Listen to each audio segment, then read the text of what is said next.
Oi, oi, Huey. Homelander, don't kill me bloody wife and nick me bloody son. So The Boys season 4 has come and gone, and overall, I didn't really love it. I thought the season overall was quite mid. There's good things in the season, but this season overall felt like 8 episodes of filler. You could tell the writers were like, we have ideas for the 5th season, but we kind of like have to make a season 4. We don't want to like, blow our load too early. Who wants a creamy, delicious milkshake? But also the writing for this season overall was quite underwhelming, quite lackluster. In many ways, it felt like they were going through the motions. It was them just doing The Boys stuff that you'd expect. Like, hyper-violence, hyper-crudeness, hyper-sexuality.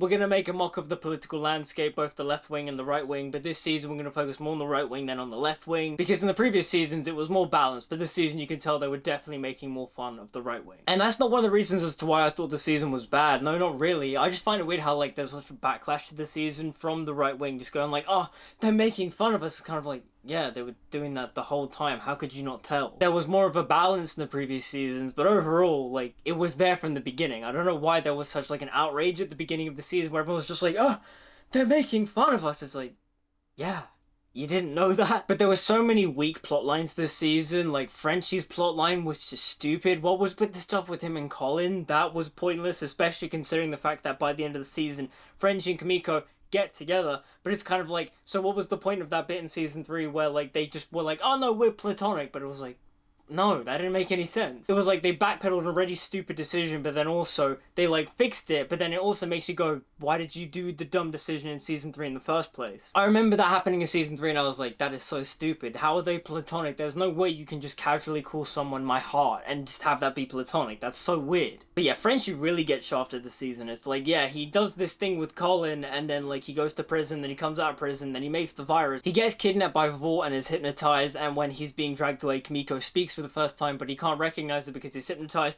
That was good, but at the same time, throughout the whole season, Frenchie doesn't really do anything. For me, Huey and Starlight are the most like boring characters of the entire show. It's like they have things to do, but at the end of the day, I don't really care. It's like they're going through the same like relationship circle of like, oh wow, she's like super powerful, but then for some reason this season her powers aren't working. Huey is just there to kind of react to all like the crazy stuff, and then not to mention the fact that Huey gets like assaulted multiple times throughout the season, and the show kind of just laughs it off, and that's to me where the show started to feel very stale. That whole sex dungeon escapade episode where he's trying to be the web weaver, it didn't work. It was really uncomfortable. It was just like, what is going on? It's like the writers of the show were like, people loved Herogasm from season 3 and they loved the whole like penis explosion thing in season 3. So they're just like, we're going to recreate that in season 4.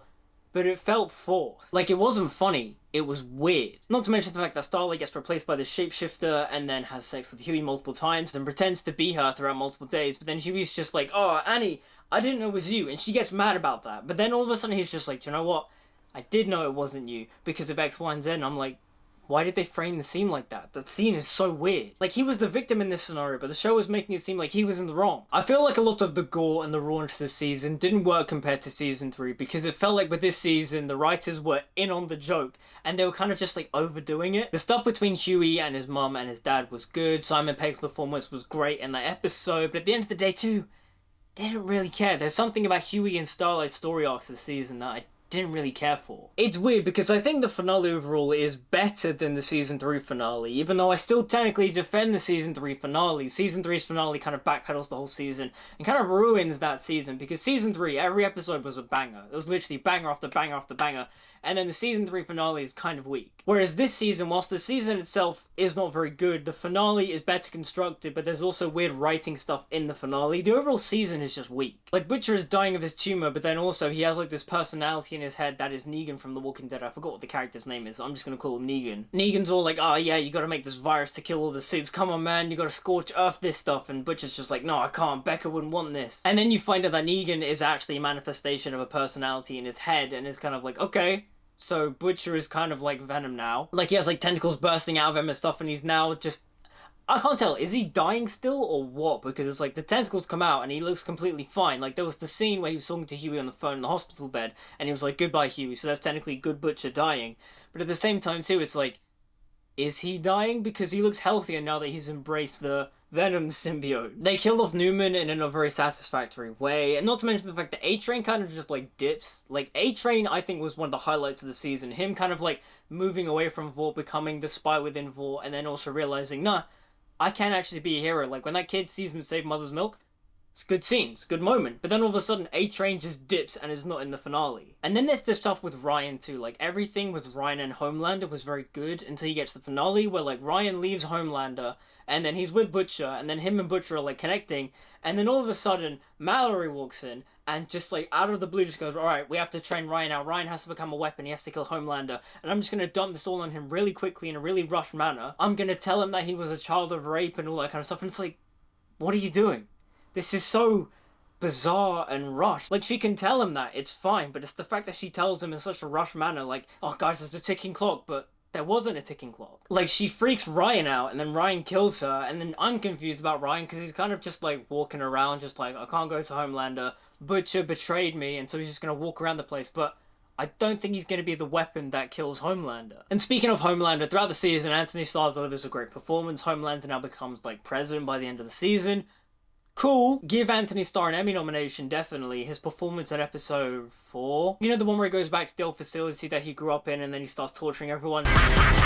Great episode, great performance. Although I do think the episode is a tiny bit overhyped. Like, it's good, but it wasn't, like, that good. Anyways, give Anthony Starr an Emmy nomination. He's really great. But at the end of the day, too, Homelander, he wins, but also it's kind of like, okay, I didn't really feel it compared with season 3. And then to set up the next season, they're like, oh, Soldier Boy's back. And it's like, okay, cool. But I don't know, there's something about this season that just feels off. Like, they're doing the things that they normally do, but it's not as well written, and I don't really care. In many ways, I'm kind of just waiting for the show to end. This season felt like they were going through the motions, but they weren't saying anything new. And the new characters they brought in the season, like Sister Sage and Firecracker, they were good, but at the end of the day, I don't think they enriched the story. I was just like, yeah, they're new characters, they're doing the stuff that the other characters in the previous seasons would have done. That's kind of it. Like, Firecracker is basically just Stormfront again. Sister Sage was interesting, and I liked their portrayal of her being super intelligent, and how her super intelligence was both a gift and a curse, but also, at the end of the day, her super intelligence, she could just do whatever she wanted to because it was fun. She made Homelander president to see if she could do it, and she did. And I have a feeling she's gonna probably turn on Homelander in season 5, purely for the fact that she's a Queen Maeve fangirl, so it kind of makes sense that, like, you know, she would betray Homelander. She seems to be playing a long game, and I like Sister Sage's character. Firecracker, I felt like didn't really add anything new to the story. Like, she was basically just Stormfront 2.0, but not a Nazi. Overall, season 4 of The Boys to me was just a bit stale. They were running through the motions, they were doing the things they normally do. Butcher's walking around going, oh, Diabolical, yeah mate, daddy's home. You're all fucking welcome. Homelander is being Homelander. Huey and Starlight aren't very interesting. Kamiko was cool. I mean, it's Karen Fukuhara. Love Karen Fukuhara. Oh, now that I've mentioned her, the stuff with Kamiko and her sister was a bit weird because it's like they set it up, but they didn't pay it off. It didn't go anywhere. The season as a whole just felt like it was filler. They had like maybe 3 episodes worth of story ideas and they stretched out to 8 episodes and they were just like, okay, cool. The ideas now, that's all coming into season 5. Season 5 just really has to be explosive and big, and they need to stick the landing. They can't have a season 3 where every episode is a banger after banger, or they can't have a season 4 where literally every episode is pretty weak, and the finale, whilst it being a good episode, is also just very messy in terms of the writing. I really do hope season 5 is great and ends on a massive bang, because I still like the show. I just think season 4 is very weak. It's decently made television, but some of the writing is really wonky. And I just hope with season 5, it's a banger of a season and the show ends with an absolute bang. I want to see where the story goes. I want to know if the boys win and they beat Homelander. Does Homelander win? Who knows? I just want the season to be great. Entertaining, thrilling. Is Butcher's Venom thing gonna kill him in the end? Who's gonna kill Butcher? Is Butcher even gonna die? I mean, he probably has to die, but it's like, is he going to die because of the tumor, or is Homelander going to kill him? How does Soldier Boy fit into the equation? I don't know. I'm curious, that's the thing. But those are just my thoughts on The Boys Season 4. I thought it was a bit lackluster, a bit mediocre. But what do you guys think about it? Let me know in the comments down below. Like, comment, subscribe, follow me on social media, all that good stuff. Until we meet again, see you guys next time. Fucking Diabolical.